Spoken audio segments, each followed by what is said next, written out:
one is called flammable. इथे तुम्हाला आग असल्यासारखं दिसतंय. That is called flammable.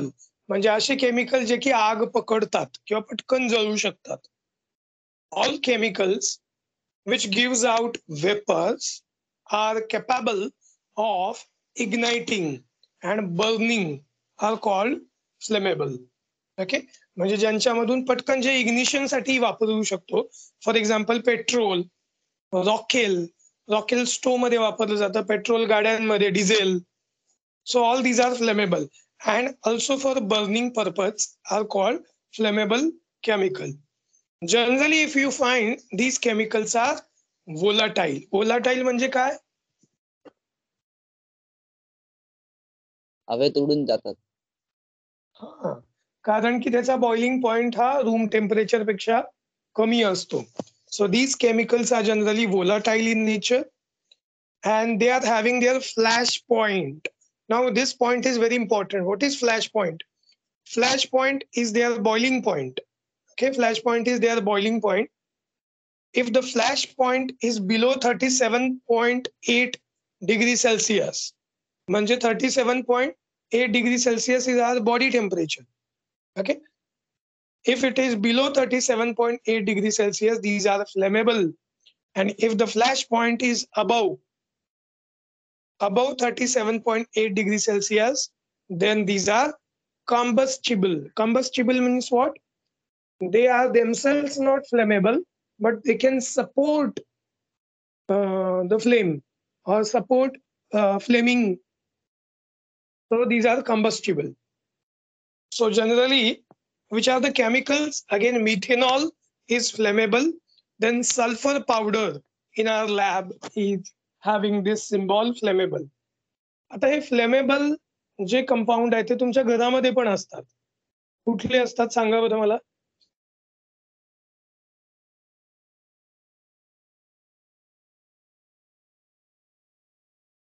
असा सिम्बॉल तुम्ही कुठे बघितलाय का तुमच्या घरामधल्या कुठल्या केमिकलवर?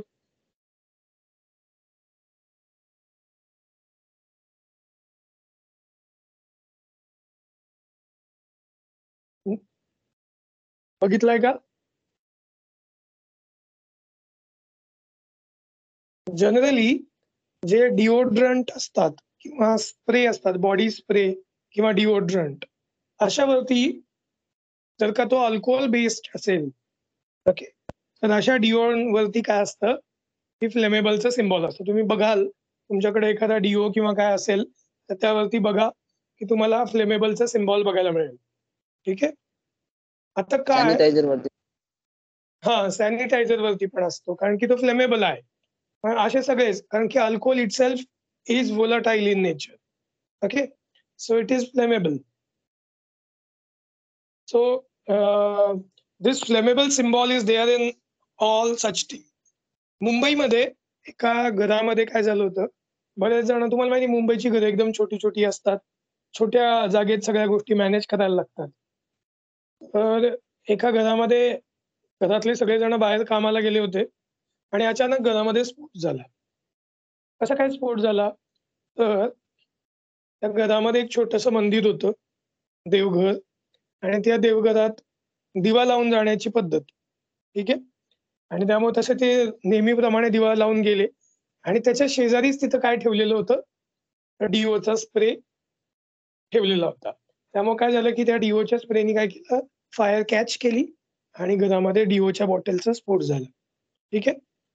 So these flammable compounds are very hazardous in that way, so one should have to keep them away from the source of flame.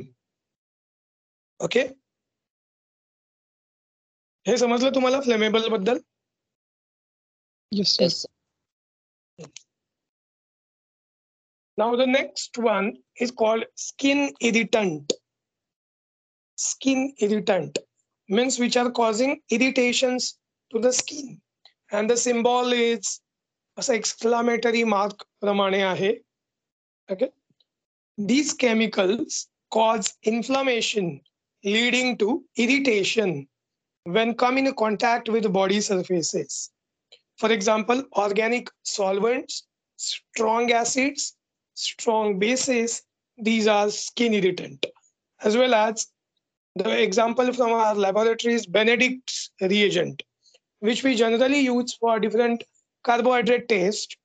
This Benedict reagent is actually skin irritant.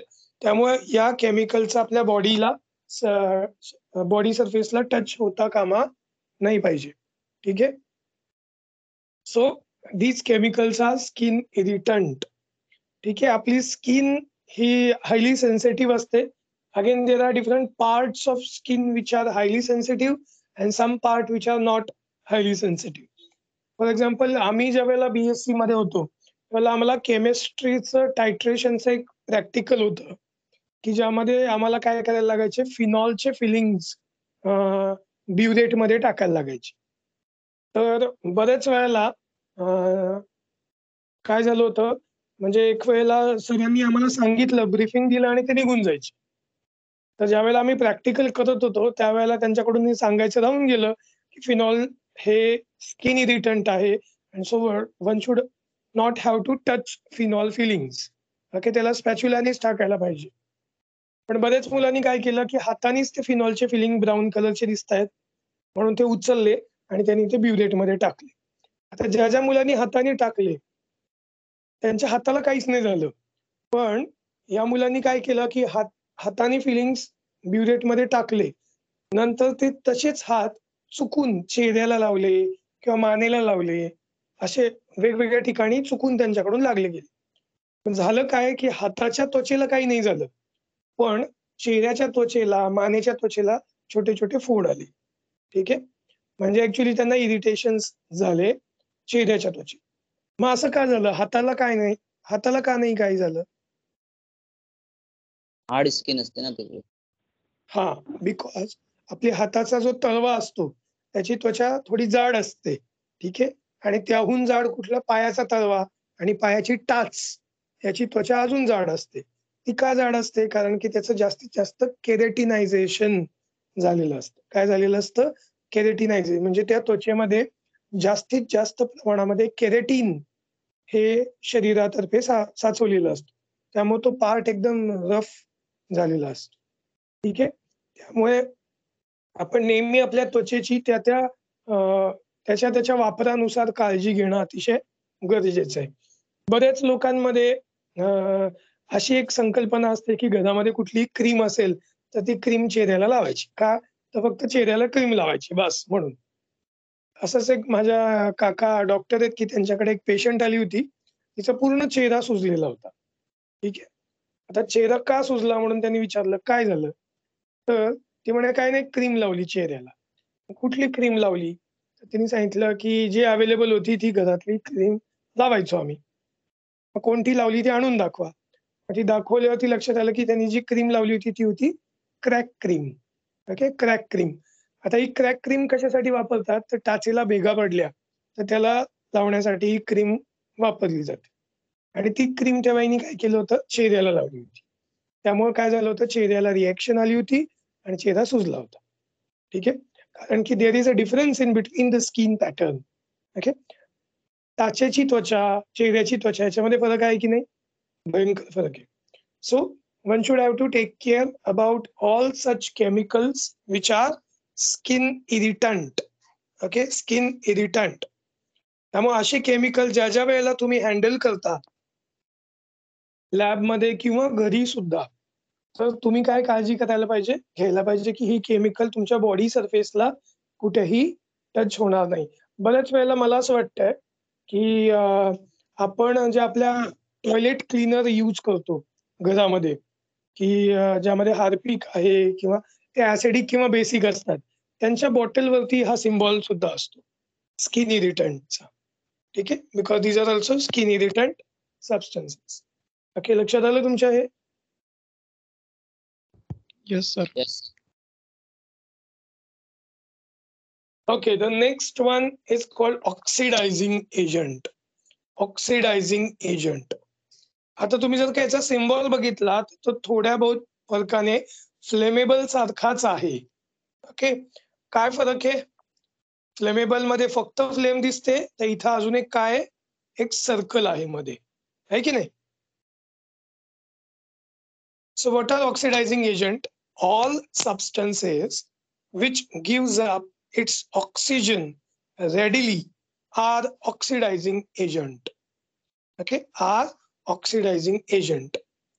आपल्याला सगळ्यांना हे माहिती आहे की ज्वलन घडून येण्यासाठी, ज्वलन होण्यासाठी ऑक्सिजनची आवश्यकता असते.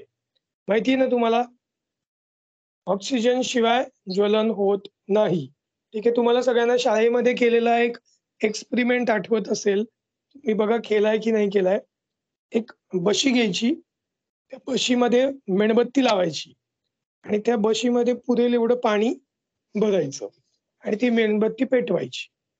मग ती मेणबत्ती पेटवल्यावरती त्याच्यावरती काय करायचं की एक काचेचा ग्लास उलटा ठेवायचा, त्या मेणबत्तीवर उघडा ठेवायचा. असं केल्यावर काय होईल? थोड्या वेळात काय होईल सांगा मला?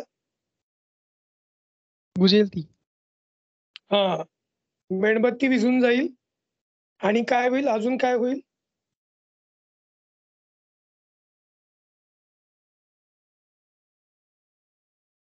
अजून काय होईल?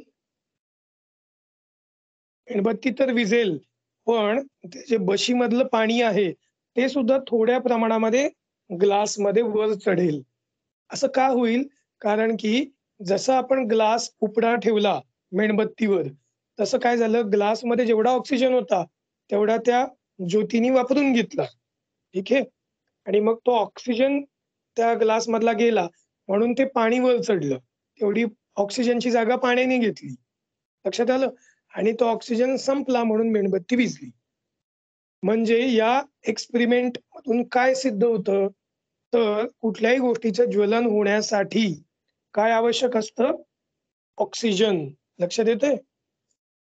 सो मग असे substances which gives up it's oxygen readily, म्हणजे असे सबस्टन्सेस जे की पटकन स्वतःमधला ऑक्सिजन देतात, आर कॉल्ड ऑक्सिडायझिंग एजंट. अशा सबस्टन्सला ऑक्सिडायझिंग एजंट असं म्हणतात. Generally all halogen derivatives are oxidizing agent and therefore their properties to support combustion.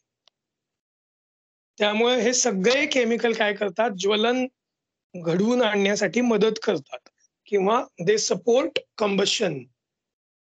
So they should be properly stored in the laboratory. Okay, they should not be kept close to flammable chemicals. So also they should not be kept close near source of the flame. Okay, for example, in our laboratory there are cobalt nitrate. Okay, cobalt nitrate which is having this symbol called oxidizing agent. लक्षात आलं तुमच्या?